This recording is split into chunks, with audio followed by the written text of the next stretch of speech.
यो प्रचण्डले के कुरा गरिरहेछ त अब प्रचण्डलाई ठुलो खतरा आयो खतरा हो धेरै खतरा यहाँ त मांसाहारीमा जाऊ भनिसके उता मान्छे टाउको फोडिसके भनेदेखि हिंसामा त उत्रिसके यिनीहरू त हुरी बतास के आगो लाग्छ सडकमा भने चाहिँ शब्दै त्यही छ आगोको शब्द छ होइन यिनीहरू त सबै चाहिँ यतातिर लागेर छन् संसदको लडाइँ भने त यहाँ त त्यहाँदेखि मांसाहारीको लडाइँ पो रहेछ नयाँ स्ट्रेन आइसक्यो नेपालमा यो झन् व्रत फैलिन्छ 3-4 दिन यता उनको ग्रह सायद अलिक चेन्ज भयो होला यिनीहरूको चाहिँ नि शनिको शेरबहादुर देउवाले चाहिँ नि प्रधानमन्त्रीको लोभ चाहिँ गर्नु हुँदैन जसले संसद बिउजाउनु भनेर भनिरहेका छन् तिनीहरू त हिंसाको बाटोमा हिँडे पनि अब त डर त्यहाँ पो भयो त काडेलले जति थपडी मारे पनि कुरा त के भनेदेखि जनयुद्धतिरकै जाने मोडमा गइसक्यो भनेदेखि ओल्डा फाइदा भइसक्यो फर्स्ट प्रश्न त कहाँ आउँछ भने माधव नेपालसित प्रचण्डको बोली हिंसात्मक नै छ तपाईको के बोली त्यसमा आतंककारी घटनाहरू हुन्छ भने नेपालभित्रका त्यो त प्रचण्डले थाप्लोमा लिए भए मार्ने गोली हान्ने ठोक्ने त्यो प्रवृत्ति उनी भित्र रहेछ प्रचण्डको त स्क्रैच पनि परेछ हैन र तन्त्रको लागि बिउजाको लागि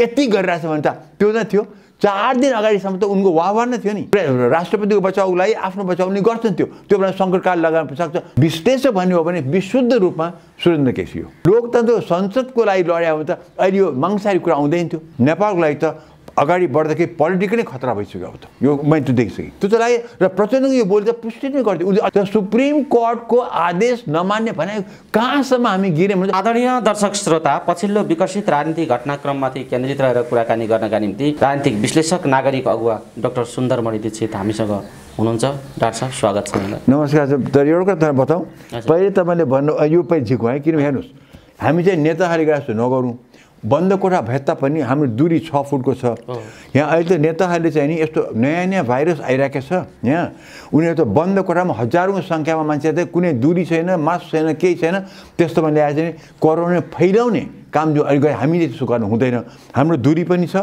हाम्रो डिस्टेन्स पनि छ मास्क राख्छु किन इन्टरभ्यू नत्र राम्रो हुँदैन र तपाईँ भन्नु विश्लेषक म विश्लेषक होइन राजनीति किनभने म डक्टर मात्रै हुँ विश्लेषक भन्ने हो भने विशुद्ध रूपमा सुरेन्द्र केसी हो म चाहिँ त्यो होइन म त खालि एउटा आफूले देखे सुने कुरा अनुभवबाट मेरो उमेर पनि 80 वर्ष भइहाल्यो अब त्यो अनुभवबाट भन्ने कुरा मात्रै हो डाक्टर साहब यिनै अनुभवको सेरोफेरोमा रहेर आज हामी कुरा गर्छौँ माओवादीलाई शान्ति वार्ता प्रक्रियादेखि लिएर यो शान्तिपूर्ण अवतरण गराउने सम्ममा धेरै मानिसको धेरै भूमिका छ त्यसमध्ये शान्ति प्रक्रियालाई निष्कर्षमा पुर्याउनका निम्ति अहम भूमिका खेल्ने मान्छेमध्ये तपाईँ पनि एकजना हो विभिन्न किसिमका हापुरेदेखि लिएर चर्चित वार्ताहरूमा काहीँ न काहीँ तपाईँको भूमिका छ तर अहिले आएर प्रचण्डले अप्रत्याशित रूपमा फेरि हिंसाको बाटो लिन खोजेको हो कि भन्ने खालको अभिव्यक्ति उनले दिए र आम मानिसहरू तरङ्गित भएका छन् सुरक्षा निकायले अत्यन्तै ठुलो सुरक्षा चुनौती भनेर प्रतिक्रिया दिएको छ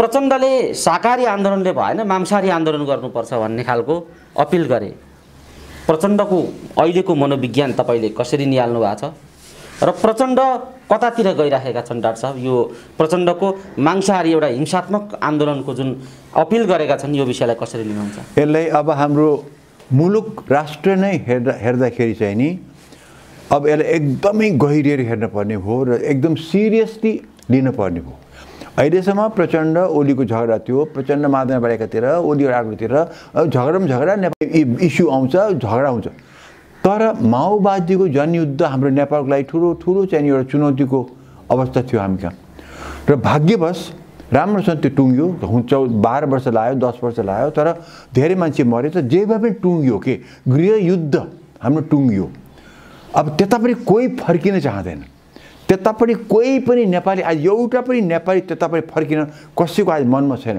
कतिको चाहिँ नि छोरा मरे कसैको चाहिँ बुहारी मरे छोरी मरे विधवाको जना भए बच्चाको टुक्रा भए त्यो त हामी सब अनुभव गऱ्यौँ एक रोजिँदै आज 1000 मान्छे शहीद भए 1000 मान्छे मरे यस्ता वीर गति प्राप्ति सुन्थ्यौँ नि प्रचण्डको अस्तिको दिनको जुन बोले उनले त्यो युवाहरूको प्रशिक्षण दिने भनेर चाहिँ नि उनले चाहिँ आफ्नो चाहिँ कम्युनिस्ट पार्टीको चाहिँ उसमा धुम्मा राईमा बोले हो क्या त्यो मैले पनि जब सुनि टिभीमा म त छक्कै परेँ त्यो उनको त्यहाँ धेरै कुरा बडी ल्याङ्ग्वेज भनिन्छ के अङ्ग्रेजीमा मान्छे भाषणहरू दिँदाखेरि बोल्दाखेरि body language sweet body language हुन्छ कुनै चाहिँ नि एकदम तर्साउने बडी ल्याङ्ग्वेज हुन्छ कुनै चाहिँ नि आक्रोशित बडी ल्याङ्ग्वेज हुन्छ कुनै चाहिँ दिगदारको बडी ल्याङ्ग्वेज हुन्छ त्यो दिन मैले प्रचण्ड के देखेँ भनेदेखि युवाहरूलाई ट्रेनिङ दिने भन्ने जुन भेला थियो बन्द कोठामा थियो पहिले त, त्यो नै गल्ती थियो। तर आक्रोशित मुद्रामा उनले शाकाहारी होइन अब मांसाहारी भन्ने बित्तिकै मैले पनि वाह, यो त साह्रै ठुलो नचाहिने काम भयो, नचाहिने बोली प्रचण्डले बोले। यिनले त अहिलेको दिनमा त उनले आफूलाई पुरानो माओवादीको सुरुवातको टाइमको जुन प्रचण्ड थिए, जुन माओवादीको सुरुवातको टाइममा जसरी बोल्न पर्ने थियो आफ्नो चाहिँ नि मुक्ति सेनाहरूसँग, ल अब तिमीहरू त ठोकै यिनीहरूलाई, आर्मी आएका छन्, अब तिमीहरू यिनीहरूलाई मार काट, त्यो शैलीमा उनले अस्ति बोले। हेर्नुहोस्, मांसाहारी मा भन्ने बित्तिकै त मान्छे मार्ने नै हो, जानवर मार्ने नै हो, मान्छे मार्ने हो। त्यो बोली बोल्ने बित्तिकै त के देखियो भनेदेखि प्रचण्ड जतिसुकै यहाँ लोकतन्त्रमा आएको भनिए तापनि, दुईचोटि लडेर प्रधानमन्त्री भए तापनि, अहिले आएर संसदको लागि भनेर उनले जति आफ्नो चाहिँ वफादारिता देखाए तापनि उनको भित्री मनमा चाहिँ त उही पुरानो माओवादी शैली पुरा हाबी चाहिँ रहेछ भन्ने कुरा बुझियो। यसको मतलब ओलीसँग जुन मिलेका थिए त्यहाँ पनि मैले त पहिले भनेको थिएँ, एमाले र माओवादी मिलेका हुन् मैले भनेका थिएँ। सो त्यो माओवादी शैली त गाह्रै छ।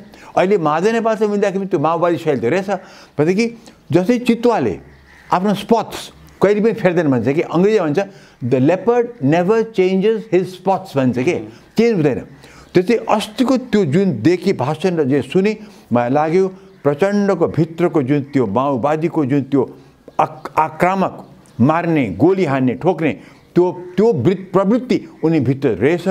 त्यो चाहिँ नि अहिलेको दिनमा, आजको दिनमा चाहिँ नि किन खतरनाक भयो भने एकातिर त्यो रहेछ मनमा भनेदेखि यो 3-3, 4-4 वर्ष या पहिलोचोटि प्रधानमन्त्री भएर आउँदाखेरिदेखि अहिलेसम्म त्यो माओवादीको त्यो भित्र रहेछ नि। तर माओवादी त कहिले पनि संसदीय व्यवस्था माने त होइन नि त। माओवादीको त माओको स्टाइल हो, बन्दुकबाट ल्याएर चाहिँ राज्य कब्जा गर्ने, एकतन्त्रीय शासन, एक पार्टीको शासन। त्यो त चाइनामा जे छ त्यही हो, माओवादीको त्यही हो, माओवादी त्यही हो। तर प्रचण्ड साँच्चीकै अहिले हेर्दाखेरि के त प्रचण्ड जतिसुकै टेबल टकमा सही गरे पनि, जति गिरिजासँग मिले पनि, जति ओलीसँग मिले पनि, र जति इलेक्सन लडे पनि, जति प्रधानमन्त्री ओलीसँग मिले पनि, के त उनले साँच्चै माओवादीको त्यो फिलिङ, त्यो उनभित्रको त्यो उनको माओवादीको चाहिँ त्यो सिद्धान्त, त्यो विचार के त उनले छोड्या रहेछ नि त। अहिले अस्तिको दिन हेर्दाखेरि छोड्या रहन्छ। अब यो खतरा किन हो भनेदेखि देशलाई पनि खतरा भयो। लोकतन्त्र हेर्दाखेरि प्रचण्ड लोकतन्त्रको लागि लड्या भन्छ, त्यो हेर्दाखेरि त त्यो त होइन नि। लोकतन्त्र संसदको लागि लड्या भने त अहिले यो मांसाहारी कुरा आउँदैन थियो, त्यो गलत त्यसमा देखियो। तेस्रो कुरा अब प्रचण्डलाई ठुलो खतरा आयो। प्रचण्डलाई किन खतरा आयो भनेदेखि उनले बोले, उग्र कुरा बोल्दै, त्यो त उग्रै कुरा हो नि त। अब मान्छे मार्ने मांसाहारी भन्ने कुरा सुन्दै भनेपछि अब त कुनै समूहले मान्छे मारे, कुनै समूहले बम पड्काए, कुनै समूहले टाउको कसो फोरे, कुनै समूहले विभत्स हत्या गरे भने अब विप्लव भन्दैन, अब त प्रचण्ड भन्छन्। त्यो प्रचण्डले किन यसरी बोले, अब सबै संसारको चाहिँ नि जति चाहिँ नि आतङ्ककारी घटनाहरू हुन्छ भने नेपालभित्रका, त्यो त प्रचण्डले अब थाप्नमा लिए भयो। अब त्यो उनले ठुलो काम गरे कि सानो काम भन्न सक्दिनँ, तर डेफिनेटली संसदीय पार्लियामेन्ट्री व्यवस्थाको लागि चाहिँ नि प्रचण्ड चाहिँ नि डेफिनेटली अहिले काबिल चाहिँ नि होइन रहेछन्। उनले जतिसुकै अहिले कुरा गरे पनि, ओलीसँग मिले पनि, माधव नेपालसँग मिले पनि अहिले हेर्दाखेरि त प्रचण्डभित्र डेमोक्रेसीको संस्कार त भिजेकै रहन्छ भन्ने पक्कै बुझेँ मैले। र यो चाहिँ नि देशको लागि त खतरा भयो, तर उनको लागि पनि अब खतरा भयो। उनको लागि एकदम नेगेटिभ खतरा छ। नेपालको लागि त अगाडि बढ्दाखेरि पोलिटिकली खतरा भइसक्यो। अब त यो मैले त देखिसकेँ। डाक्टर साहब, यो 2-3वटा कुरा जोडिन्छ। जस्तो प्रचण्ड यसरी अभिव्यक्त हुनुमा हिजो 10 वर्षे जनयुद्ध भनेर जुन गृहयुद्धको नेतृत्व गरे प्रचण्डले, त्यसबेला मारिएका 5-7 हजार मान्छेको चाहिँ म जिम्मा लिन्छु पनि भने उनले सार्वजनिक रूपमा। यत्रो हिंसा गर्दाखेरि पनि उनलाई कुनै दण्ड सजाय या त्यसको भागीदार उनले बन्नु परेन। त्यो कारणले उनमा अझै उन्मुक्ति, त्यो उन्मुक्तिको त्यो उन्माद चाहिँ अहिले देखिएको हो कि उनलाई त त्यो हिजोको हिंसाप्रति त अलिकति पनि आत्मग्लानि त रहेन छ नि त। फेरि उनी हिंसाकै कुरा गरिरहेका छन्। त्यो घटनामा दण्डित गर्न नसक्नुको परिणाम उनी यो स्थितिमा आइपुगेका हुन् भनेर विश्लेषण गर्न सकिन्छ। त्यो हुन चाहिँ नि सक्छ। किनभनेदेखि साँच्चै भन्नु त त्यस बेलामा माओवादीका शीर्षस्थ नेताहरू भनौँ, उनको कतिजना परिवार मारिए, उनी आफै कतिले गोली खाए, प्रचण्डको त स्क्रैच पनि परेको छैन हैन र छैन उनी एक दिन बाबुरामजीको स्क्रैच पनि परेको छैन र त्यसमा त स्क्रैच पनि परेको छैन मर्न त कति त बिता युवाहरू हो नि त मरे यातना भोगे मरे यस्तो चिसा पानीका ट्याङ्कीमा डुबाए हातमा सुई घोपिए त्यो त कार्यकर्ताहरूको अन्य मानिसहरूको भयो यतिसम्म भयो कि चाहिँ नि एउटा तपाईँको माओवादीको चाहिँ नि माने अब त्यसमा माओवादीको चाहिँ युवा नेता उहाँको यहाँ त पिसाब गर्दाखेरि त्यहाँ पनि करेन्ट लगाइदियो हेर्नुहोस् उनलाई होइन र बिचरा नपुग्छ जस्तो बनाइदियो नि त त्यति हुँदाखेरि अब म तपाईँ बताउँ तपाईँको कुरा उठाइहाल्नुभयो एकातिर त उनले कुनै किसिमको दण्ड पाएन बरु हामीले त उनलाई पुरस्कृत नै गऱ्यौँ हाम्रो त के भन्थ्यो हामीले अर्को एङ्गलबाट हेरौँ यत्रो जनयुद्ध गरेर त्यत्रो चाहिँ हिंसाबाट आएर तर इमिडिएट लोकतन्त्रको पद्धति अनुसार इलेक्सन लडेर प्रधानमन्त्री नै भए एकचोटि दुईचोटि भए हामीले त्यतापट्टि एकदम पोजिटिभली लियौँ कि यत्रो उग्र काम गरेको गुरिल्ला वारफेयर गरेको मान्छे आज लोकतन्त्रमा भिजेर इलेक्सन लडेर प्रधानमन्त्री हुन्छ भनेदेखि त्यो धेरै सकारात्मक कुरामा हामी त्यतापट्टि गयौँ हामी त्यसलाई चाहिँ भएको प्रोत्साहन दियौँ कि अब यो प्रचण्ड सुधिर सुधिर आएको प्रधानमन्त्री भइसक्यो भनेपछि त्यो एङ्गल हामी गयौँ त्यसै दण्डतिर हामी कोही पनि गएनौँ दण्डतिर अरू गएका थिए जहाँ यतिसम्म कि इन्टरनेसनल कोर्ट अफ जस्टिसमा सम्म पनि जान्छु भनेका थिए तर त्यहाँ लटङ पटङ कहाँ पारियो भने कहिले चाहिँ यो यो यो हाम्रो चाहिँ यो शान्ति प्रक्रियाको भित्र पार्यो कहिले शान्ति समिति कहिले सत्यनिरूपण मेलमिलाप आयोग यस्तै भनेर अल्मल्याइयो त्यसमा अल्मल्याएर आजसम्म त्यहाँबाट के पनि भएन कसैलाई न्याय मिलेन तर उतापट्टि हाम्रो जुन त्यो त नेगेटिभ थियो यिनलाई इन्टरनेसनल कोर्टमा लग्ने भनेर त एउटा विचार एक थरीको विचार त राम्रै रूप आएको थियो त्यसलाई चाहिँ गोल मटोल पार्यो त्यसलाई चाहिँ बिस्तारै मत्तर पार्यो यो जिल्लाइयो भनौँ न कहिले शान्ति सत्यनिरूपण कहिले शान्ति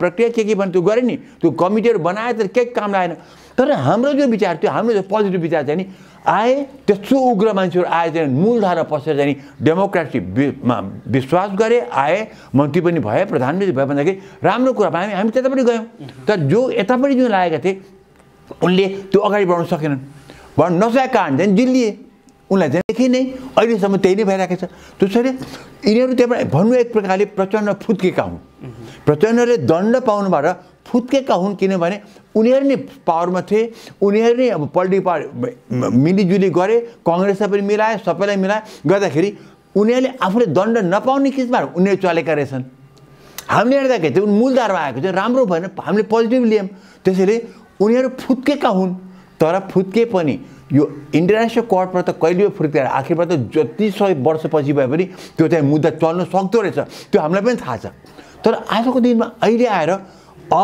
आएर एकातिर उनले दण्ड पाएन भने हो तपाईँ भनेको ठिक हो कि त्यसले पनि उनलाई के प्रोत्साहन दिया हो कि तर अर्कोतिर चाहिँ हेर्दाखेरि चाहिँ उनले साँच्चीकै त्यो माओवादीको टाइममा लड्दाखेरि उनी नेतृत्व सुप्रिम कमान्डर उनका पछि मान्छे कति मरिए ती परिवारको तिनका परिवार छन् तिनी नै घाइते अपाङ्ग कति छन् तिनीमै बेपत्ता परिवार कति छन् तिनको दुईचोटि प्रधानमन्त्री हुँदाखेरि अहिलेसम्म पनि नेता अध्यक्ष हुँदाखेरि पनि यिनले कसैको घरमा गएर तिमीलाई के गर्न सकिन्छ कसो गर्न सकिन्छ तिमी हामीलाई यति गर्यो तिमीहरूले आज हामी यसरी बच्यौँ तिमीहरू यसरी भयो तिम्रो परिवार यसो भनेर त्यो गरे त मैले कुनै पनि माओवादीको टप मोस्ट नेतृत्वले त्यो गएर माने मान्छेलाई संवेदना दिने उनलाई चाहिँ नि के दुःख छ दुःख टार्ने देखिन आफ्नै परिवारलाई गए चाहिँ देखियो आफू अरबौँपति बनाए देखियो सम्झिन यस्तै स्याहारेर प्रचण्डले बसे उनी मात्रै माओवादीका सबै माओवादीको नेतृत्व तहका माथिका सबै जो अहिले छोडे त्यो भन्दिनँ जो हाम्रो विप्लव छोडे भन्नु अब मोहन वैद्य छोडे गौजुला छोडे तिनी चाहिँ भन्दिनँ तर तिनले पनि आखिर गर्न त केही पनि गरेन तर जो पावरमा प्रधानमन्त्रीमा पुगेका बाबुराम पनि प्रचण्ड पनि यिनले त घरमा गएर यिनलाई सान्त्वना दिने काम अथवा बेपत्ता परिवारको चाहिँ नि जसले बेपत्ता पारे उनीमाथि एक्सन कहाँ नि उनलाई त बरु प्रमोसन गरे नि त भैरवनाथ गणको त होइन भनेदेखि यिनले त्यो युद्धकालको चाहिँ नि जो चाहिँ नि उनले आफ्नो चाहिँ नि संवेदनशीलता देखाउनु पर्थ्यो जुन संवेदना दिनु पर्थ्यो जुन उनको चाहिँ नि हेल्प गर्नु पर्थ्यो पैसाको हेल्प भए पनि मानसिक हेल्प भए पनि सान्त्वना दिने हेल्प भए पनि त्यो गर्नु पर्थ्यो पटक्कै गरेनन् तर उनी उल्टो अहिले हिंसाको बाटोमा छन् नि त फेरि त्यसो गर्नुको सट्टा त यो त कल्पनाभन्दा बाहिरको कुरा हो म त्यही आउँदैछु उनी फेरि काठमाडौँको आन्दोलनका लागि म त्यही त युवाहरूलाई भड्काइराखे त्यही त भने त्यही शैली उनको गाह्रै छ त्यो नगा हुनाले उनले यो पनि गरेनन् नि यु सी त्यो उनले अब त्यो जस्तो मैले पश्चाताप गरेँ, मैले यस्तो त भएको थियो, अब मूलधारमा आएँ, मैले त्यो गरेँ, जे गरेँ, मैले मान्छे मारेँ, गल्ती ठुलो गरेँ, मेरो क्याम्पेन ठिक थियो, तर मैले कहीँ विभत्स हत्या गराएँ, मैले कहीँ कति मान्छे मराएँ, तर त्यो मैले अब पछताउ गरेँ। जस्तो अशोकलाई, सम्राट अशोकलाई कलिङ्गको युद्धमा जब 1 लाख मान्छे मारेर त्यहाँ जब आए, उनी सम्राट अशोकबाट उनी चाहिँ माने ठुलो चाहिँ भिक्षु जस अशोक भयो नि त, होइन त्यो अशोक भयो नि त। त्यसरी यिनले पनि त्यो प्रस्ताव देखाउने कहाँ थियो भने यी सबै घाइते अपाङ्ग, बेपत्ता परिवार, युआइसिएलका चाहिँ क्याडरहरू, जनमुक्तिका चाहिँ उनले चाहिँ अयोग्य भनेकाहरू, तिनलाई गएर चाहिँ सान्त्वना पुरस्कृत गर्नु पर्थ्यो, त्यो गरेन। त्यसको मतलब यिनले त्यो शैली छोडेर रहन्छ नि त, त्यो बुझ्यो नि त। त्यो शैली नछोडे हुन त यो सबै गरेन नि, त्यो साँच्चीकै छोडेर पश्चाताप गरेर यता आइदिएपछि त डेफिनेटली उनले चाहिँ नि यता काम गर्थे, त्यो गरेनन्। त्यो सङ्केत त्यो पनि हो। त्यसै मैले भने त्यो लेपर्डले आफ्नो त्यो कालो स्पट्सहरू छोड्दैन भनेको कुरा यो हुँदो रहेछ के। अस्तिको प्रचण्डको उसमा त्यो भाषणमा के देखियो भनेदेखि उनी पूर्ण रूपमा पुरानै माओवादीको पुरा त्यो विचार त्यही अडानमा उनी रहेछन्। हामीलाई एक प्रकारले कतै हामीलाई चाहिँ नि म लोकतन्त्रमा आएँ, कतै हामीले झुक्काएको पो जस्तो लाग्यो मलाई त। त्यो एउटा पाटो भयो। अर्को पाटो के पनि छ भने प्रचण्ड जसरी हिंसाको प्रक्रियामा उनी अगाडि बढिराखेका छन्, एक थरी मान्छेहरूले के भन्दैछन् भने सानो निहित स्वार्थका निम्ति मुलुक र जनतालाई कतिसम्म विभत्स ढङ्गले प्रचण्ड प्रहार गर्न र विभत्सता निम्त्याउन सक्छन् निजी स्वार्थका निम्ति भन्ने कुराको ज्वलन्त उदाहरण पनि हो यो। र हिजो उनले गरेको युद्ध पनि निजी स्वार्थका निम्ति थियो। आज प्रधानमन्त्री हुन नपाएको रिसमा फेरि हत्या हिंसाको उनी अपिल गर्छन् भने हिजो उनले केसम्म गरेनन् होला निजी स्वार्थका निम्ति। आज मान्छेले उनको यो अभिव्यक्तिलाई त्यहाँबाट पनि प्रश्न उठाएका छन्। डाक्टर साहब, यो प्रचण्डको राजनीतिक जीवनको एउटा प्रश्न हो नि, यो त गम्भीर प्रश्न हो।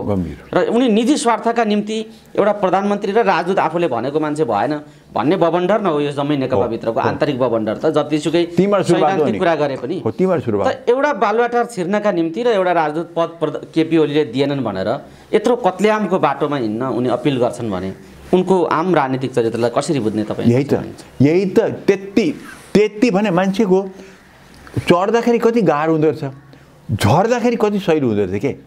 प्रचण्ड कुन हाइटको मान्छे थिए, बिस्तारै गिर्दै त गएको थिए, तर अस्तिको त्यो दिनको त्यतिवटा भाषणले उनलाई त कसरी तल गिराइदियो भनेदेखि आज यो सबै प्रश्नहरू अब उनको अगाडि खडा भइदियो। नेपाली राष्ट्र र जनताले त उनी तरकारी जस्तो खान्दा रहेछन् नि त। त्यही त अब शाकाहारीले भएन आज मांसाहारी खाने, आज हामीले शाकाहारी खाने भने यो स्वाद फेरि भोजनमा तरकारी खाए जस्तो शाकाहारी र मांसाहारीको कुरा त गरे तपाईँले जस्तो अहिले जुन कुरा उठाउनु भयो नि, जनताले उठाएका छन् कि चाहिँ नि निजी स्वार्थको लागि उनी काठमाडौँमा जाँदा रहेछ भने यो त 4 दिन अगाडिसम्म यो उठाएको थिएन नि, उठेको थिएन। 4 दिन अगाडि के थियो भने ओलीले नचाहिने काम गरेका हुन्, उनले संसद बिगाड गरे, यिनीहरू संसद विभाजन लोकतन्त्रको लागि विभाजनको लागि यति गरिरहेछ भने त त्यो न थियो।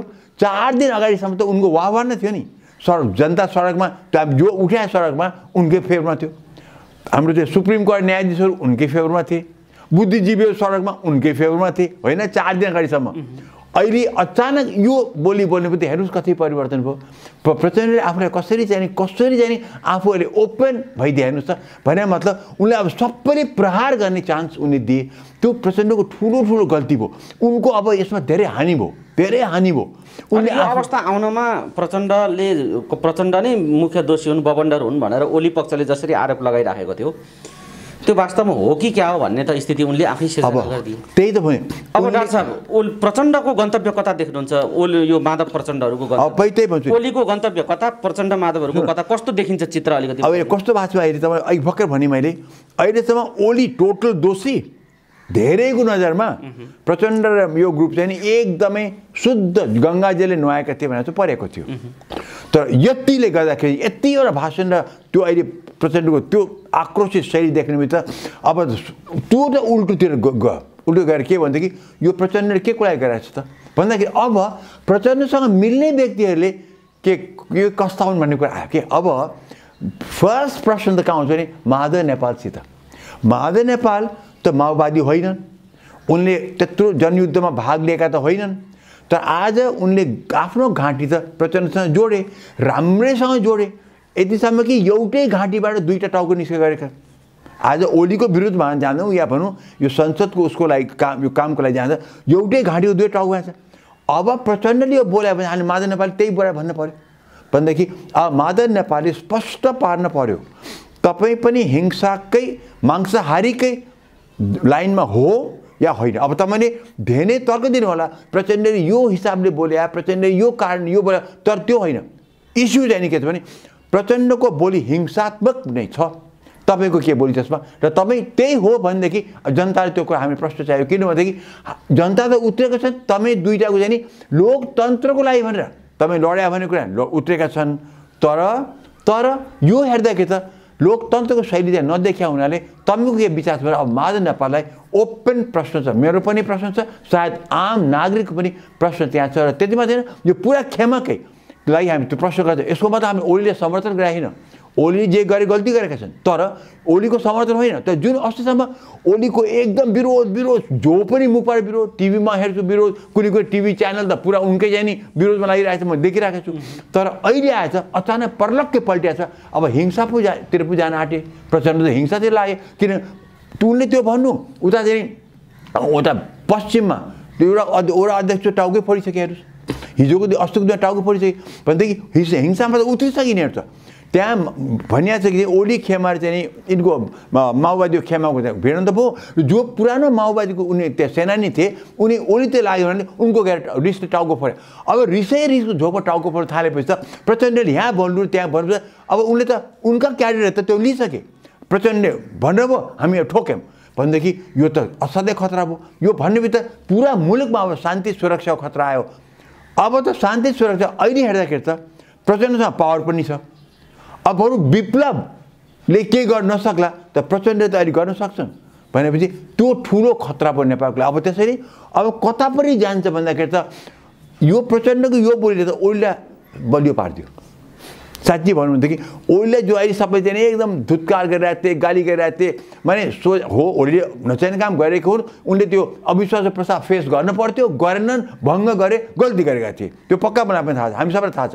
तर उनले जुन गाली खेपिरहेको थियो अहिलेसम्म, एकदम कि सुप्रिम कोर्ट जस्टिसहरूले पनि उनलाई नै गाली गरेका थिए एक प्रकारले भन्नु भनेदेखि, गाली नभन्नु त उनले जुन शैली बोले अगेन्स्ट ओली नै थियो नि त भनेदेखि अहिले आएर त अब चाहिँ नि त्यो डाइभर्ट भयो प्रचण्डतिर र भन्ने बित्तिकै यो खेमातिर भनेपछि माधव नेपाल सबै यसमा परे। अब कुन बाटोबाट जान्छ भन्ने कुरा अब हेर्न लागेको कुरा छ, तर मुलुकको लागि चाहिँ नि यो राम्रो भएन, लोकतन्त्रको लागि यो राम्रो चाहिँ नि भएन।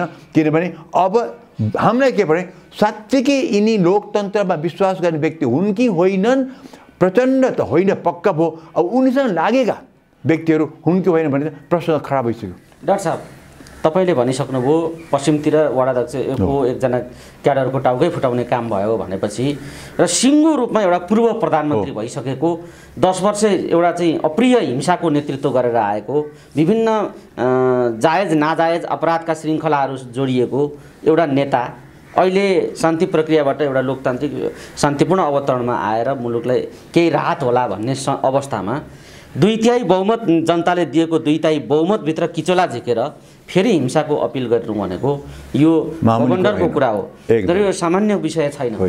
यसलाई आम रूपमा आलोचना भइराखेको छ, डाक्टर साहबले पनि हेरिराख्नु भएको छ, तपाईँले पनि राख्नुभयो। अब मुलुक सिङ्गो असुरक्षाको बाटोमा गयो, ओलीजीले कस्तो कदम चाल्न सक्छन् यस्तो बेला? अहिले ओलीजीले भनिहाल्ने ओलीजीको त एक प्रकारले फाइदा भयो। ओलीजीलाई जुन अहिले उहाँले जुन खेप्नु परिरहेको थियो, दोष आरोप खेप्नु परिरहेको थियो, त्यो त अब धेरै उनको तर्फबाट त्यो डाइभर्ट हुन्छ। अब डाइभर्ट हुन्छ किनभने हेर्दाखेरि त यिनको चाहिँ यो संसदप्रतिको वफादारी त नक्कली रहेछ भन्नु पऱ्यो हामीले त हेर्दा कि सोझै प्रचण्डको अब माधव नेपालले जोडिया हुने उनको भनी, अब उनी जतिसुकै बोले पनि जति मञ्चमा कराए पनि उनको क्याडरले जति थपडी मारे पनि कुरा त के भनेदेखि जो त उनको अहिले संसदप्रतिको माया त नक्कली भन्नु पऱ्यो हामीले, सोझै माया नक्कली त जनयुद्धतिरकै जाने मोडमा गइसक्यो भनेदेखि ओलीलाई त फाइदा भइसक्यो। त ओलीले केही गर्नु पर्यो, चुप लागेर बस्छ। अहिले ओली चाहिँ नि आफ्नो बाटो जुन ल्याएको छन् त्यही बाटोबाट चल्छ। उनी इलेक्सन कमिसनलाई अर्डर दिइसके, शान्ति सुरक्षालाई यसो भनिसके, इलेक्सन त जाऊ भनिसके, उनले यहाँ केही कदम सुप्रिम फेरि उनले राम्रोसँग यतापट्टि प्रचण्डले के भने हेर्नु प्रचण्डले अर्को सङ्केत के दियो भने अस्ति मात्रै उनले पनि माधव नेपालले पनि अगर सुप्रिम कोर्टले चाहिँ संसदलाई बिउजाएन भनेदेखि चाहिँ हुरी बतास के आगो लाग्छ सडकमा भने चाहिँ शब्दै त्यही छ, आगोको शब्द छ होइन। आखिरमा त्यो यो अस्तिको प्रचण्डको स्टेटमेन्टको 2-3 दिन अगाडिको त आगोको स्टेटमेन्ट थियो। झलनाथ माधवको लगभग त्यही नै छ भनेदेखि यिनीहरू त सबै चाहिँ यतातिर लागेर छ नि त, भनेदेखि यिनी त हिंसाकै बाटोमा जाने त्यो त लाग्यो। र प्रचण्डको यो बोली त पुष्टि नै गर्थ्यो, उनले अध्यक्ष उनले त अहिले सुप्रिम लिडर हुन् तिनको, भनेदेखि त डेफिनेटली हामी त जनता त गुमराहमा पारेको छ। हामी हेर्दाखेरि उनले कति नै संसदको लागि लड्या, तर हुन हेर्दाखेरि त्यहाँ त मान्छे त हिंसाको बाटोमा गई आगो लगाउँछु सडक भने सुप्रिम कोर्ट जस्तोको यहाँ डिसिसन आयो भनेदेखि हामी आगो लगाउँछ त्यो छैन। उनको समर्थक बुद्धिजीवीहरू माइतीको मण्डलमा बसेर भन्छ कि सुप्रिम कोर्टले संसद बिउजाएन भनेदेखि हामी सडकबाट चाहिँ नि 32-33 आन्दोलन गरेर चाहिँ जस्तो गरेर हामी चाहिँ नि यो पार्लिमेन्ट बिउजाउँछ भन्छन् बा। भने लोकतन्त्र के उपहास गरायो? लोकतन्त्र हाम्रो अहिले राम्रै थियो नि, त सुप्रिम कोर्टको आदेश नमान्ने भने कहाँसम्म हामी गिर्यौँ भने त्यो किन रहेछ भने यो सोचाइ त यो रहेछ नि त, यही सोचाइ रहेछ नि त। आगो लगाउने सडकबाट हिंसा अब शाकाहारी होइन मांसाहारी हुने त्यो त मनुष्य यिनीमा रहेछ नि त। त्यही त कुरा अहिले छर्लङ्ग भयो। त्यसै ओलीले के पनि गर्नु पर्दैन, ओली चुप लाएर बस्छ अब बाटो हिँडे पुग्छ अहिले, किनभने अब उनीबाट दोष त अब त मान्छे त ओहो हो हामी त कसलाई समर्थन दिएको भने परिसक्यो मान्छेलाई त्यो। त्यसैले ओली आफ्नो बाटो जान्छन्, उनले भनिसके सुप्रिम कोर्टको आदेश हामी पर्खिनुपर्छ मान्छ भने अब ओलीको पनि बोलीहरू पक्का हुँदैन, उनको दृढता पक्का हुन्छ, तर ओलीको बोलीमा विश्वास धेरै गर्न सकिँदैन। त्यति उनले भने चाहिँ सुप्रिम कोर्टमा आदेश मान्छु, तर साँच्चैकै भोलि सुप्रिम कोर्टले चाहिँ नि संसद बिउजाइदियो भनेदेखि ओलीले त्यो मान्लान् कि नमान्ला भन्ने कुरा त्यहाँ ठुलो चाहिँ क्वेसन भएको छ। त्यो पनि हामी विश्वास गर्न सक्दैनौँ म, किनभनेदेखि त्यस बेलामा त उनले चाहिँ नि जे पनि गर्न सक्छ आफ्नो बचाउको लागि र चाहिँ नि राष्ट्रपतिको बचाउको लागि आफ्नो बचाउ उनी गर्छन्। त्यो बेला सङ्कटकाल लगाउन सक्छ, तर त्यो सङ्कटकाल लगाएर पनि अगर साँच्चैकै इलेक्सनमा वैशाख त्यो 2 मितिमा गराउने हो भने त त्यो पनि भइगयो। मान्छे जनताले ठिकै छ इलेक्सन जाने हो, बरु जाउँ न त यो अस्थिर अवस्थामा यो राजनीतिक अस्थिरता अब फेरि खिचातानी फेरि यो झगडाबाट भन्दा बरु इलेक्सनमै जाउँ भने जनताले पर्न सक्छ, परि पनि सकेको छ।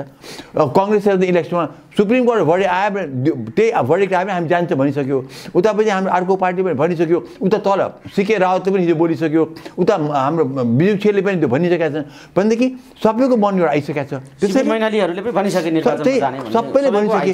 भने अब त के देख्यो भने अस्तिको दिन 4 दिन अगाडिसम्म त के थियो भने होइन संसदलाई बिउजाउनै पर्छ, ओलीले फेसै गर्नुपर्छ, तर यहाँ त जसले संसद बिउजाउनु भनेर भनिरहेका छन् तिनीहरू त हिंसाको बाटोमा हिँडे पनि अब त डर त्यहाँ पो भयो त।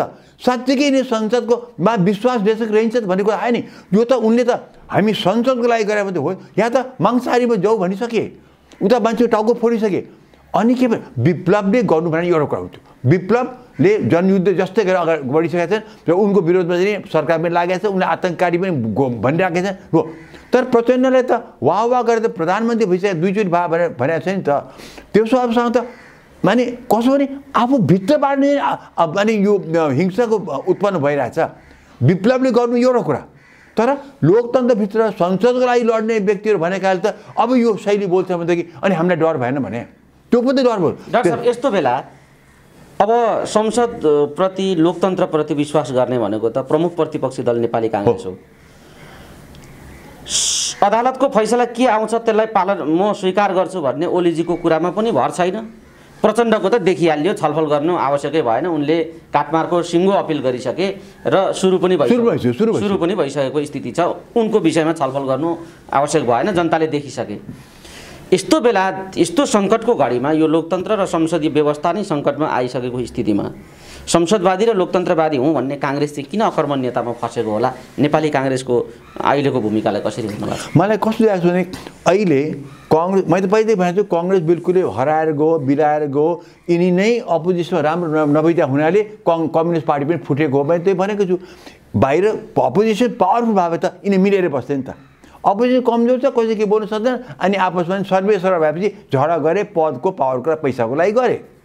अब अहिले आएर म के देख्छु भने कङ्ग्रेसमा अलिकति चाहिँ बुद्धि पलाएको छ। शेरबहादुर देउवाको अहिले लाइन एकदमै ठिक छ। शेरबहादुर देउवाले भने सुप्रिम कोर्टलाई पर्खौँ, त इलेक्सनलाई हामी रेडी हुनुपर्छ। सुप्रिम कोर्टले इलेक्सनतिर पठाइदियो भनेदेखि हामी इलेक्सन लड्नै पर्छ, किनभने त्यो डेमोक्रेटिक प्रिन्सिपल त्यो हो भने सुप्रिम कोर्टको निर्णयलाई स्वीकार गर्नुपर्छ भने उनले एब्सोल्युटली भने। ओलीले पनि त्यही भनिराखेको छ। तर ओलीको त्यहाँ बोली अलिक विश्वास छैन त, देउवाकोले त चिट्ठा परेको छ नि त। उनलाई चाहिँ 2 वर्षमा यही कमजोर अवस्थामा संसदमा पावर नै नभएर बस्नुपर्ने ठाउँमा अब चान्स पाएको चाहिँ नि इलेक्सनमा जाउँ। र अहिले डेफिनेटली अहिले इलेक्सन तुरुन्त गऱ्यो भने त डेफिनेटली कङ्ग्रेस पार्टी चाहिँ धेरै बलियो भएर आउँछ। किन अहिले मान्छे अहिले निकै कम्युनिस्ट पार्टीसँग चाहिँ चिडिएका छन्। तर यो प्रचण्ड को काटमारको अपिलबारे त काङ्ग्रेसले कुनै प्रतिक्रिया दिएन। बाबुराम पनि अदालतलाई जतिसक्दो छिटो घेराबन्दी गर्नुपर्छ, दबाब दिनुपर्छ र त्यहाँबाट संसद पुनर्स्थापनाको लागि दबाब दिन सकियो भने मात्रै पुनर्स्थापित हुन्छ, नत्र भने हुँदैन, अदालतलाई घेराबन्दी गरौँ भनेर उनी सार्वजनिक रूपमा बोलिराखे। त्यही त बाबुरामको त्यही त आखिर त्यही माओवादी बोलिदिरहेछ नि। अब त बुझियो हो कि सबै माओवादीकै बोलिरहेछ। यो त बाबुराम पनि जो अहिले त्यो भन्ने बेला हो कि सुप्रिम कोर्टमा गएर घेराबन्दी गरेर चाहिँ नि दबाब दियो भन्ने बेला हो। दोस्रो कुरा चाहिँ बाबुराम यो भन्ने कुरा हो मुलुक असफलतातिर लाग्ने बाटोमा यो एकदम। हामी त अहिले त म हेर्दाखेरि त यिनी त त्यही बाबुराम त्यही प्रचण्ड जसले चाहिँ नि माओवादी युद्ध सुरु गरेको थिए, आज त्यो त बोली त एउटै भयो नि त। एउटै भनेदेखि अब हामीले के देशले के देख्छ भनेदेखि यो लोकतन्त्र पार्टीहरू बलियो हुनु पऱ्यो भने अब लागिसक्यो हामीलाई। हेर्नुहोस्, त्यसैले अब के आउँछ भन्ने कुरा कङ्ग्रेसको कुरा गरेको थिएँ म। शेरबहादुर देउवाले चान्स पाएको छन्, यिनले अब कङ्ग्रेसलाई एक ढिका बनाएर इलेक्सनमा जाने, सुप्रिम कोर्ट आदेश दियो भने इलेक्सनमा जाने। र केही गरेर सुप्रिमको आदेश दिएन र संसद बिउजाइदियो भनेदेखि पनि शेरबहादुर देउवाले चाहिँ नि प्रधानमन्त्रीको लोभ चाहिँ गर्नु हुँदैन, त्यो पक्का कुरा।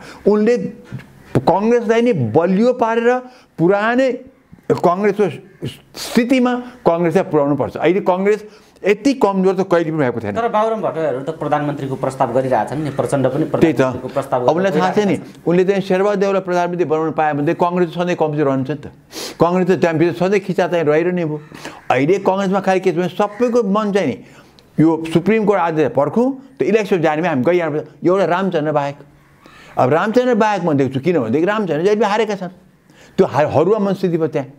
अहिले प्रचण्ड र माधव नेपालको खेमाकोमा के लाग्छ भने अलिकति हारको मेन्टालिटी, किनभने हामी हार्छौँ कि हार्छौँ, डेफिनेटली हार्छौँ। किनभनेदेखि अहिले अब झन् यो प्रचण्डको यो बोलाइ र माधव नेपाल झलनाथको चाहिँ त्यो आगो लगाउने जस्तो बोलाइ जुन गरे यिनीहरूले, अब त्यही नगरे पनि सङ्केत त त्यही दिए भन्दाखेरि उता फेरि बाबुरामको त्यो भन्दाखेरि त यसो हेर्दाखेरि त उयो बिस्तारै उयो हाम्रो पुरानै युद्धको टाइमको चाहिँ हामी फर्स्ट आँटिसक्यौँ। त्यसरी अब मान्छे चाहिँ फेरि उयो ब्याक टु लोकतन्त्रकै पावर चाहिँ हेर्छ। जस्तो अहिले इक्जाम्पल दियो, राप्रपातिर पनि हेर्लान्, कङ्ग्रेसले त अवश्य हेर्छन् जनताले, राप्रपातिर पनि हेर्लान्, मधेस दलतिर पनि हेर्छन् यिनीहरू।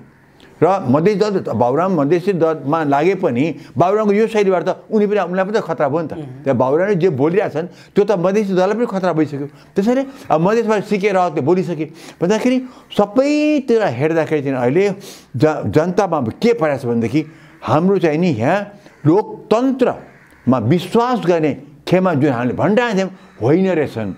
हामी नेपालीहरू सायद लोकतन्त्रै भारिन्छौँ, हामी त्यसको लागि अहिले हामी चाहिँ नि उनी भारिन्छ के केपेबल नै हामी रहन्छ जस्तो अहिले धारणा जस्तो अहिले आउनु लाग्यो हामीलाई के।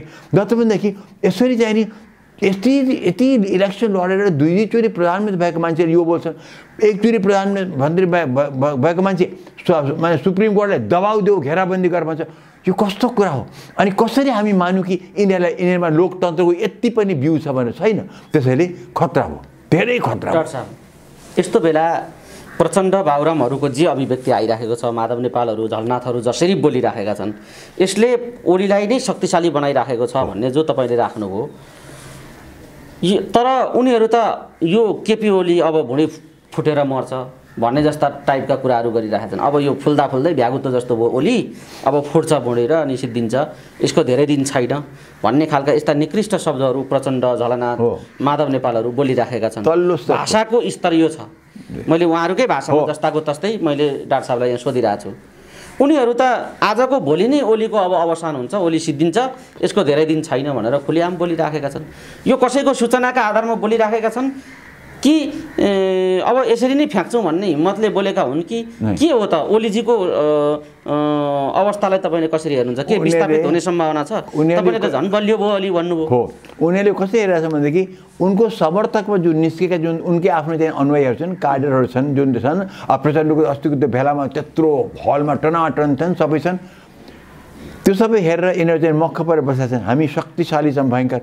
र अनि त्यो हिसाबले ओलीको त्यस्तो चाहिँ केही निक्लिया छैनन्, त्यो ओली त एकदम कमजोर भयो। तर यो बुझ्नुपर्छ कि अहिलेको जुन अब यो 3-4 दिन यताको अवस्था, म पहिलेको भन्दिनँ, पहिलेको अवस्थामा ओली डेफिनेटली कमजोर थिए, किनभनेदेखि ओलीले संसद भङ्ग गरेकै हुन्, गल्ती गरेकै हुन्, जनतामा त्यो परेकै थियो कि ओलीमा विश्वास छैन परेको थियो। यो 3-4 दिन यता चाहिँ गएर जब जनताले देख्यो अब त बाप रे बाप, हामी त एकदम शान्ति सुरक्षाको त एकदम तल्लो उसमा हामी पर्न आँटिसक्यौँ, हामी त भुङ्ग्रोको आगोको भुङ्ग्रोमा पर्न आँटिसक्यौँ भनेपछि जनताले अब त्यो जनता नै ओलीको शक्ति बन्न आउँछ अहिले आएर, किनभनेदेखि जनता अब डरायो होइन। यिनीहरू त ओली सिद्धि जान्छ अब सकिन्छ, त्यही त धेरै दिन छैन त्यही भन्छु नि, कराइराखेका छन् नि त। उनी कराछन्, उनको आफ्नो त्यो माथिल्लो तहको उनको जुन भेला गरिरहेछन्, उनको जो जुन वक्तव्य उनीहरूले जो भेलामा गरिरहेछ नि, त्यो भेला देखेर उनले भनिरहेको चाहिँ हामी एकदम शक्तिशाली छौँ, र ओलीको त्यस्तो भेला देखेको छैन, उनीहरू कमजोर छन्। तर यो बुझ्नुपर्छ कि भित्र जनता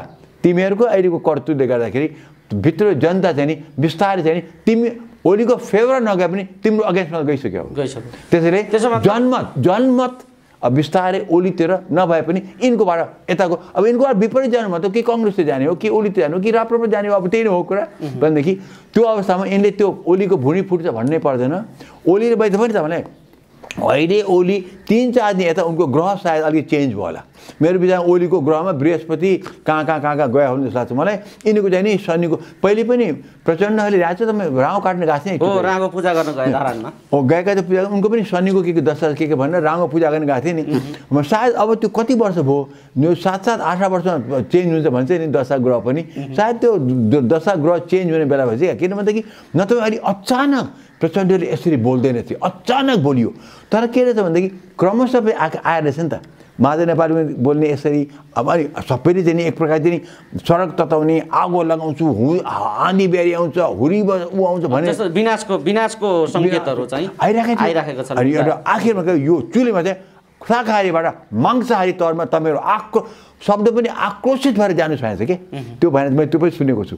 गाई त्यो चाहिँ नि अब ओलीले चाहिँ नि मेरो विचारमा चाहिँ नि चुप लाएर बसे हुन्छ, किन जनता यति कारणहरूबाट चाहिँ नि अहिले त्यो टाइड भने चाहिँ ओली कमजोर भयो 2-4 दिन हो भनेर जसरी यिनीहरू भन्छन् यो भ्रम हो, ओली शक्तिशाली भयो भन्ने त्यो उनको चाहिँ नि उनले जनताले बुझेका छैन। जनता एउटा अर्को पनि प्रसङ्ग छ, ओली जसरी एकपछि अर्को गर्दै फेरि शक्तिशाली बन्दै गइराखेका छन्, त्यही शक्तिको आडमा प्रचण्डका अख्तियारमा रहेको भ्रष्टाचारको अभियोगदेखिका फाइलहरू र युद्धकालीन मुद्दाहरूदेखि लिएर यी समग्र विषयवस्तुलाई फेरि उत्खनन गरेर ओलीजीले त्यहाँ दनक दिन सक्छन् भन्ने खालको चर्चा पनि मानिसहरू गरिराखेका छन्।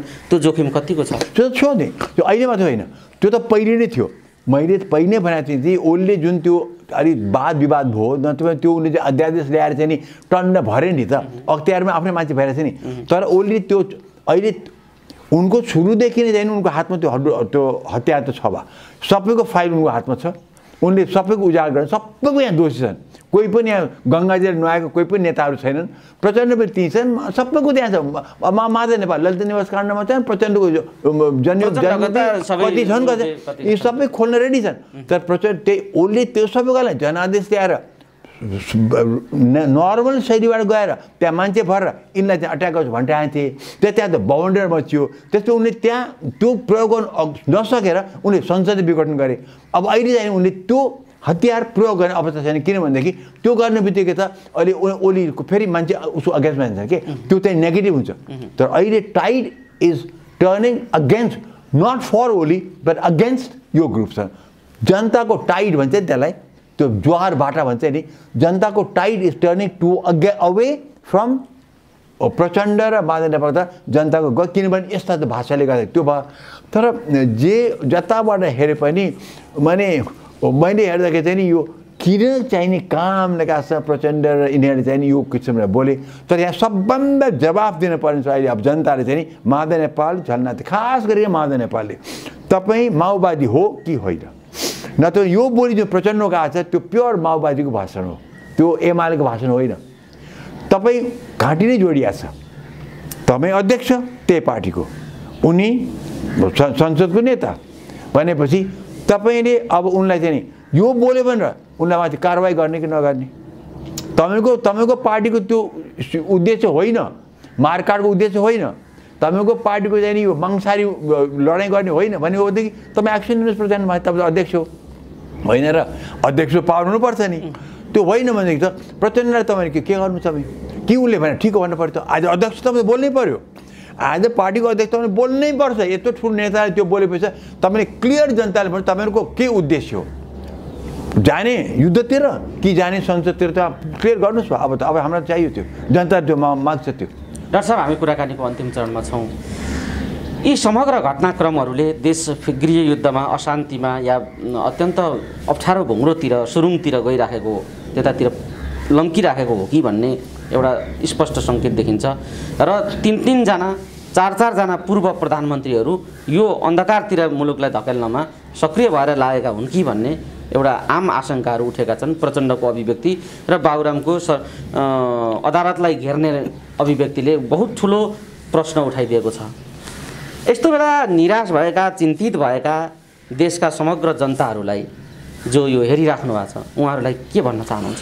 सुप्रिम कोर्टको भर्डिक्ट पर्खिने, कसैको हुइ नलाग्ने, अब नेताहरूको बोलीमा त विश्वासै नगर्ने, कुनै नेताको विश्वास नगर्ने, उनको दाँत देखाउने हात्तीको एउटा हुँदो रहेछ, चपाउने दाँत अर्कै हुँदो रहेछ, त्यो त प्रष्टै देखियो। संसदको लडाइँ भने त यहाँ त त्यहाँदेखि मांसाहारीको लडाइँ पो रहेछ भनेको त प्रष्टै देखियो नि त। बाबुरामको त्यही हो, उनी गएर त्यो हाम्रो समाजवादी पार्टीका चाहिँ नि अध्यक्ष बसेको थियो, संसद चाहिँ नि सुप्रिम कोर्ट घेराउ भन्छ, त्यो प्रष्टै देखियो, देखाउने दाँत चपाउने दाँत देखियो। त्यसैले कुनै नेताको पनि अब विश्वास नगर्ने, सुप्रिम कोर्टबाट पर्खिने। त्योभन्दा अगाडि सडकमा उत्रेर चाहिँ यो काम नका त्यो आन्दोलन गर्ने काम छैन, कोरोना फैलाउने काम नगरौँ। नयाँ स्ट्रेन आइसक्यो नेपालमा, यो झन् बढ्ता फैलिन्छ। तर अब यो फैली नदिनलाई तपाईँ हामी सबैको दायित्व छ। नेतागणले चाहिँ हामीलाई धोका दिए उनको फेभरको लागि चाहिँ नि हजारको सङ्ख्यामा चाहिँ बन्द कोठामा चाहिँ उनले चाहिँ भाषण दिए, त्यो गर्ने उनी काम गरेका छन्। त्यसले त नचाहिने काम गरे। तर हामी जनता चाहिँ नि बचेर बसौँ, हामी सडकमा उत्रिने होइन। सुप्रिम कोर्टको भर्डिक्टलाई पर्खौँ। सुप्रिम कोर्टले इलेक्सनमा जाऊ भनेर आदेश दियो भने हामी इलेक्सनमा जानै पर्छ, उपाय हामीलाई छैन। लोकतन्त्र पद्धति भनेको त्यही हो। सुप्रिम कोर्टको आदेश मान्दिन भनेर भन्न चाहिँ नि आजको लोकतन्त्रको यो पद्धतिमा भन्न चाहिँ नि मिल्दैन। किनभने कन्स्टिट्युसनल बेन्चले कन्स्टिट्युसनलाई कन्स्टिट्युसनको आधारमा अधीनमा काम गर्छ। तर त्योभन्दा भन्दै मुलुकलाई पनि सुप्रिम कोर्टले हेर्नुपर्छ। सुप्रिम कोर्टले खालि भाषा मात्रै हेर्ने होइन, उनले त्यो अवश्य पनि त्यो किनभने टप मोस्ट जुडिसियरीको त्यो दायित्व पनि हो। जहिले पनि मुलुक पनि हेर्नु, त्यो उनीहरूको त्यहाँ के एउटा क्लज छ कि जुडिसियरीमा संसारभरिमै। त्यसैले हामी सुप्रिम कोर्ट भएर पर्खिनुपर्छ। सुप्रिम कोर्टले यसो लत्याइ सुप्रिम कोर्टले पनि हामी मास्ने हो भनेदेखि त त्यहाँ लोकतन्त्रमा केही पनि बस्छ। त्यसैले सुप्रिम कोर्टमा लाञ्छा लगाउने, सुप्रिम कोर्टलाई घेराउ गर, सुप्रिम कोर्टमा दबाब दिने, सुप्रिम कोर्टलाई धम्की दिने, सुप्रिम कोर्टमाथि दबाब दिने, यो सबै कुरा नगरौँ। न नेताहरूले न कसैले नगरौँ। पर्खौँ, संयम भएर पर्खौँ। त्यस अगाडि चाहिँ भर्डिक्ट आउन दिउँ, त्यसपछि हामी अगाडि कसै जाने। उसले इलेक्सन जाउँ भनेदेखि आरामसे इलेक्सन त जाउँ हामी इलेक्सन। तर इलेक्सनमा जाँदाखेरि अब यसपालिदेखि कसलाई भोट दिने राम्रोसँग विचार गर्नुहोला। यो दुई जिब्रीहरूलाई, यो दुईवटा दाँत देखाउनेवालाहरूलाई चाहिँ हामी भोट दिन हुँदैन। म त भन्छु यी टप क्लासका नेताहरू सबै इलेक्सन नलडुन् भनेर मैले त प्रेसक्रिप्सन दिएको छु। यी गनाएका, कुहिएका, झुट बोल्ने, धोका दिने, जनतालाई वास्तै नगर्ने, कोरोनाको टाइम वास्तै नगर्ने यस्ता नेता हामीलाई चाहिएन। यी नेताहरू, यी पार्टीहरूले नेताहरूले चाहिँ इलेक्सन लड्न नदिउँ, ग्रान्डफादर भनेर राखिदिउँ, गडफादर भनेर राखिदिउँ। तर युवा नेताहरू स्वच्छ, कुनै पनि भ्रष्टाचार नलागेका हरेक पार्टीका त्यस्तालाई उठाउँ र यिनलाई इलेक्सन लडाउँ, यिनीबाट चाहिँ राज्य चलाउँ। यी माथिल्लो तहका यी नेताहरूले चाहिँ इलेक्सन लड्न पार्टीहरूले नदिए हुन्थ्यो। त्यो मेरो प्रार्थना छ यिनीहरूलाई। धन्यवाद डाक्टर साहब। पछिल्लो विकसित घटनाक्रममाथि केन्द्रित रहेर हामीले यी संवेदनशील विषयमा कुराकानी गऱ्यौँ। यो समय र यो संवाद धेरै धेरै धन्यवाद छ। Thank you.